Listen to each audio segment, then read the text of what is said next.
ज्या औषध गोळ्या आपण आपल्या जीव वाचवण्यासाठी वापरतो ते आपल्या जीवासाठी धोकादायक ठरू शकतात. डॉक्टर कुणाल, मी औषध घेतलं आहे आणि यामुळे मला आता मळमळ होते आणि डोक्यामध्ये चक्कर पण येते. हे असं होणं नॉर्मल आहे का? अजिबात नाही. हे एडीआरची लक्षणं असू शकतात. पण डॉक्टर साहेब, नेमकं एडीआर म्हणजे काय? एडीआर म्हणजे ऍडव्हर्स ड्रग रिॲक्शन, म्हणजे शरीरावर होणारे औषधाचे दुष्परिणाम. यामुळे स्किन रॅशेस होऊ शकतात, हृदय, किडनी, लिव्हर यामुळे यांना हानी होऊ शकते. अरे बापरे, एडीआर एवढं धोकादायक आहे? हो, म्हणूनच फार्माकोव्हिजिलन्स खूप महत्वाचं आहे.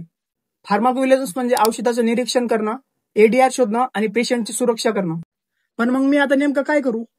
तू आता एडीआर रिपोर्ट कर. फक्त डॉक्टर आणि फार्मासिस्टच नाही तर रुग्ण पण एडीआर रिपोर्ट करू शकतात. हे काम आपण पीव्हीपीआयच्या ऍपमध्ये आणि एडीआर रिपोर्टिंग फॉर्मद्वारे करू शकतो.